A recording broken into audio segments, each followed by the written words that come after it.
Hello friends, devil is here. तो कहानी की शुरुआत एक गांव के सीन से होती है जहां रात में शंकर कुछ लिख रहा होता है। वो अपने दोस्त को फोन लगा के कहता है कि वो 1 महीने से सुब्रमण्यपुरम गांव में उस गांव के रहस्य का खुलासा करने की कोशिश कर रहा है। ये सुनते ही उसका दोस्त घबरा जाता है और कहता है कि अगर मुझे पता होता तो मैं तुझे जाने ही नहीं देता। तभी शंकर कहता है कि मुझे जो कुछ भी सुब्रमण्यपुरम गांव के रहस्य के बारे में पता चला है मैं वो एक किताब में लिख रहा हूँ। बस 10 पेज और लिखूंगा और फिर किताब पूरी हो जाएगी और कल ही मैं इसे अपने डिपार्टमेंट में सबमिट करूंगा, जिसके बाद सुब्रमण्यपुरम का राज सबके सामने खुल जाएगा। अब शंकर ये सब बातें अपने दोस्त से कह ही रहा होता है कि तभी उसको एक सांप आकर काट लेता है और शंकर की मौत हो जाती है। शंकर अपनी बुक और सुब्रमण्यपुरम का रहस्य दोनों को अधूरा छोड़ के ही दुनिया से चला जाता है। अब सीन वहाँ से कटकर सीधा मेडिकल कॉलेज पर आता है जहाँ मॉर्चुरी वार्ड को लेकर बातें हो रही होती है कि उस वार्ड में कुछ तो गड़बड़ है और कॉलेज में सभी को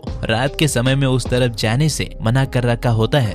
और क्योंकि ये चीज मुर्दा घर के साथ जुड़ी होती है तो लोग इस जगह से और डरते हैं। लेकिन कार्तिकेय अपने एक दोस्त को लेकर आधी रात में मॉर्चुरी वार्ड की मिस्ट्री सॉल्व करने पहुंच जाता है, क्योंकि कार्तिकेय की ये आदत होती है कि अगर उसे किसी भी सवाल का जवाब ना मिले तो वो उसे ढूंढने तक चैन से नहीं बैठता। तो कार्तिकेय वहाँ पहुँच जाता है और उस मिस्ट्री का पर्दाफाश करता है। सुबह कॉलेज में आकर वो अपने सभी फ्रेंड्स को बताता है कि अभी हाल ही में मॉर्चुरी वार्ड की मरम्मत हुई थी। उसके बाद एक रिफ्लेक्टिंग शीट वहीं पर रह गई। अब हर रात 12 बजे के बाद कॉलेज की स्पॉटलाइट ऑन होती है और जब लाइट खिड़की से होकर उस रिफ्लेक्टिंग शीट पर पड़ती है तो एक रोशनी होती है जिसको सभी भूत समझ बैठे थे। ये सब बताने के बाद कार्तिकेय आगे कहता है कि संसार में हर सवाल का जवाब होता है, जिस सवाल का जवाब ही ना हो तो प्रॉब्लम सवाल का नहीं कोशिश करने वाले का है। ये सब कॉलेज की एक टीचर सुन लेती है और कार्तिकेय से कहती है कि हर बार सवाल का जवाब ढूंढना नहीं चाहिए, कभी कभी ये हमारे लिए खतरनाक हो सकता है। पर कार्तिकेय कहता है सवाल का जवाब ही ना ढूंढा तो जीने का मजा ही क्या है। अब ये चीज हमें कार्तिकेय की पर्सनालिटी को दिखाती है कि कैसे वो उसके सामने आए हर सवाल का जवाब ढूंढ कर ही रहता है, चाहे उसके लिए उसे अपनी जान खतरे में ही क्यों ना डालनी पड़े। कार्तिक हर चीज को लॉजिक के नजर से ट्रीट करता है। उसके दोस्त सिगरेट पीते हैं तो वो चॉकलेट खाता है। मंदिर में दूध भगवान की जगह मंदिर के सामने बैठे गरीबों को देता है और दूसरों से बहुत अलग सोचता है। ये साल कार्तिक का लास्ट मेडिकल ईयर होता है और कॉलेज जाते वक्त उसकी माँ उसे उसका राशिफल सुनाती है कि आज का दिन तेरे लिए लकी है और आज उसको उसकी लकी गर्ल मिलने वाली है। पर कार्तिक इन सब बातों में नहीं मानता और उसकी माँ की बात सुनकर जब वो गाड़ी से लड़कियों की तरफ देखता है तो उसे एक लड़की पसंद आ जाती है,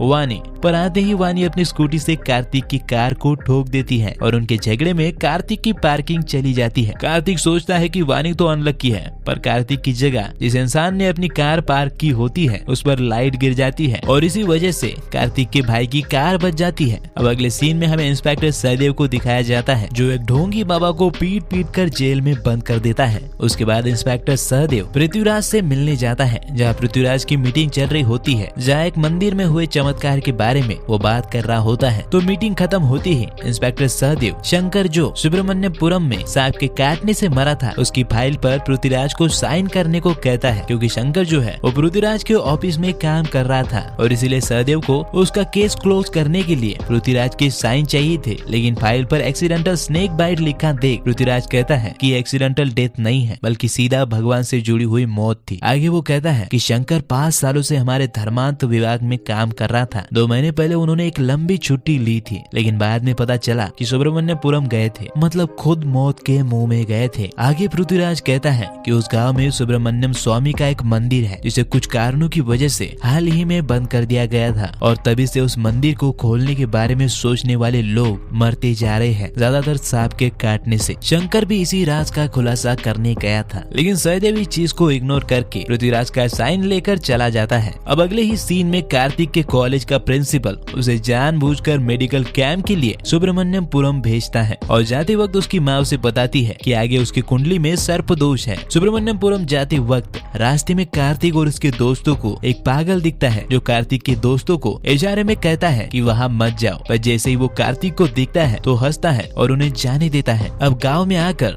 सब लोग एक जगह रह सके इतना बड़ा घर किसी का भी नहीं होता, इसलिए गाँव का सरपंच उन्हें धर्मात्मा के बंगले पर जाने को कहता है, जिस का नाम सुनकर सभी गांव वाले डर जाते हैं और कोई भी साफ सफाई के लिए वहां जाना नहीं चाहता। पर फिर भी कार्तिक वही रहने की जिद करता है। धर्मात्मा का बंगला कहे जाने वाली ये जगह जंगल के अंदर होती है और काफी अजीब दिखती है। इस जगह को देखकर ही आधे स्टूडेंट कार्तिक को छोड़कर चले जाती है। हालांकि गांव का कोई जगह आने को तैयार नहीं होता, पर गांव का एक ताबीज वाला आ जाता है। वैसे शंकर जब इस गांव में आया था तो वो भी इसी घर में रहा था। अब अगले सीन में हमें दिखता है कि शंकर का वो दोस्त जिसे मरने से पहले शंकर ने फोन किया था, वो इंस्पेक्टर सहदेव को फोन करके उस किताब के बारे में बताता है जो मरने से पहले शंकर इस गांव के बंद पड़े मंदिर पर लिख रहा था। वो बताता है कि वो किताब शंकर की बीवी के पास है। और अगले ही सीन में कार्तिक को बस में वानी दिखाई देती है। जब वो उसका पीछा करता है और उससे बात करता है तो पता चलता है कि वानी भी इस कैंप में आई है और सुब्रमण्यपुरम वानी का ही गांव है। अगले सीन में शंकर का दोस्त और इंस्पेक्टर सहदेव शंकर की लिखी किताब लेने उसके घर जाते हैं, जहाँ शंकर की माँ इस किताब को मनहूस कहती है और शंकर की पत्नी एक किताब देते वक्त सहदेव को अपना ध्यान रखने को कहती है। सहदेव भी समझ जाता है कि शंकर का केस जितना सीधा दिखता है उतना है नहीं। मामले की तह तक जाने के लिए इंस्पेक्टर सहदेव उस किताब को पढ़ता है।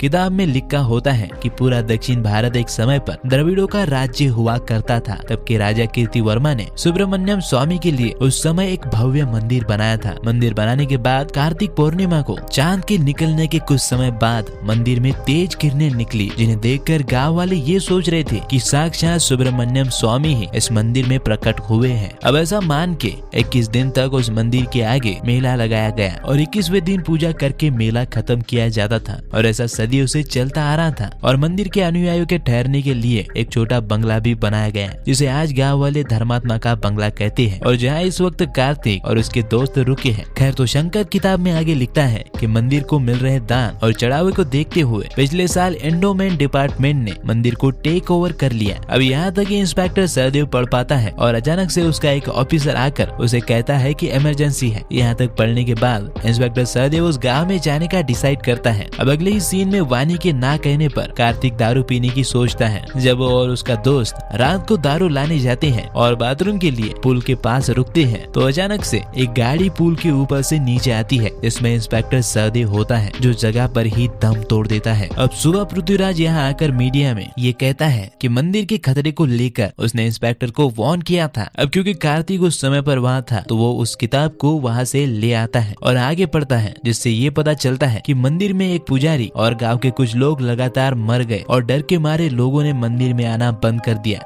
और डर के मारे गांव वालों ने मंदिर को भी बंद कर दिया। इतना पढ़कर जब कार्तिक अगला पन्ना पलटता है तो वो खाली होता है, क्योंकि शंकर इन सभी मौतों का रहस्य किताब में लिखने से पहले ही मर गया था। लेकिन कार्तिक की हर सवाल का जवाब जानने की आदत उसे बेचैन कर देती है। इसलिए वो वानी के पिता, जो कि गाँव के पुजारी होते हैं, उनके घर जाकर मंदिर के बारे में पूछता है, पर वो जान के खतरे की वजह से कुछ भी कहने से मना कर देते हैं। और उसके बाद वो वानी से शादी की बात भी उसके पिता से करता है, पर वहाँ भी उसके पिता मना कर देते हैं। अब अगले ही सीन में कार्तिक उस मंदिर को देखने जाता है और जब ये बात गांव वालों को पता चलती है तो वो मेडिकल कैंप में आकर कार्तिक पर चिल्लाते हैं। अब वहाँ जो इलेक्ट्रिशियन होता है वो कार्तिक की तरफ से बोलता है और तभी एक झटके से उसकी मौत हो जाती है। और खाने की मेज पर ताबीज वाला सबको बताता है कि उसके शरीर में भी सांप का जहर मिला है। अब उसी समय कार्तिक की फैमिली वहाँ आती है और रात को उसे एक सांप दिखता है जो उस पर हमला करने की कोशिश करता है। खतरे को देखते हुए कार्तिक अपनी फैमिली को अगले ही दिन वापस शहर भेज देता है और उसी रात फिर से वही सांप दोबारा कार्तिक पर हमला कर देता है। लेकिन लकीली इस बार कार्तिक उसे पकड़ लेता है और स्नेक एक्सपर्ट के पास ले जाता है और सब उसे देखते हैं तो वो एकदम शांत रहता है। लेकिन जैसे ही कार्तिक उसके सामने आता है तो वो सांप बहुत ज्यादा भड़क जाता है। इसको देखकर वानी और कार्तिक के सभी दोस्त मंदिर वाली बात पर यकीन करने लगते हैं।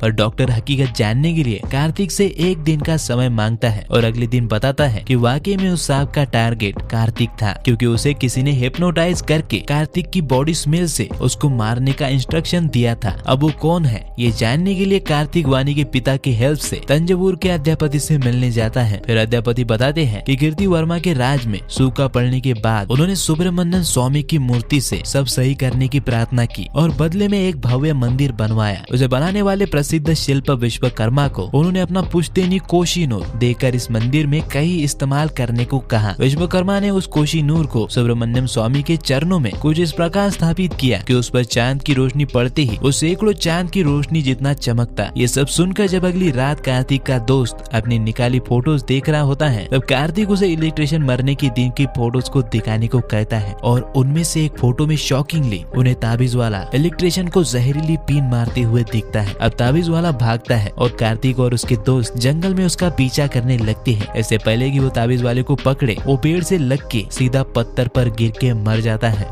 और अब कार्तिक मंदिर के अंदर जाने का फैसला करता है। वो आधी रात को तालाब में तैर के मंदिर के अंदर पहुंचता है, जहां दिया लेकर कुछ लोग उस पर हमला करते हैं और जब वो उन्हें मार के आगे बढ़ता है तब उसे असली विलन दिखता है, जो और कोई नहीं बल्कि मिस्टर पृथ्वीराज होते हैं। वो बताता है कि पिछले साल कुछ फॉरेनर्स ने रोशनी को देखकर ये बताया था कि ये रोशनी एक डायमंड से आ रही है, जो कोहिनूर से भी कीमती हो सकता है। अब क्योंकि लोग श्रद्धा के कारण मंदिर में रिसर्च नहीं करने देते, तो उन्होंने डायमंड को चुराने के लिए मंदिर को बंद करने का प्लान बनाया, जिसके लिए पृथ्वीराज ने ताबीज वाले के साथ मिलकर सबको मारना शुरू कर दिया और डर की वजह से मंदिर बंद हो गया। अब कार्तिक उसे पुलिस के हवाले कर देता है और अगला सीन उनकी मेडिकल डिग्री लेते हुए दिखाते हैं, जहाँ सब खुश होते हैं और कार्तिक सोच में पड़ा होता है। वो उन सवालों के बारे में सोच रहा होता है जो वानी के पिता ने मंदिर खोलने के बाद उससे पूछे थे, जो कि कुछ इस तरह से थे कि क्यों सभी को रास्ते पर रोकने वाला पागल साधु कार्तिक को जाने देता है। नंबर 2, सभी की मौत का कारण बना सांप कार्तिक को क्यों नहीं मार पाया। और नंबर 3, तंजावरी पीठ के अध्यापति ने इतने लोग होने के बाद भी कार्तिक को ही अंदर क्यों बुलाया। इन सवालों के कार्तिक के पास कोई जवाब नहीं होते और इसी के साथ कार्तिक को हमें डिग्री लेते हुए दिखाया जाता है और मूवी यहाँ पर ही खत्म हो जाती है। वैसे दोस्तों, यहाँ पर मूवी हमें ये बताना चाहती है कि भगवान है या फिर नहीं है, ये हम नहीं जानते और ना ही कभी जान पाएंगे। और तुम भगवान में मानते हो या फिर नहीं, ये भी तुम पर है। लेकिन किसी भी चीज को पूरा जांचे बिना उस पर विश्वास नहीं करना चाहिए, क्योंकि विश्वास और अंधविश्वास में सिर्फ 2.5 अक्षर का फर्क है।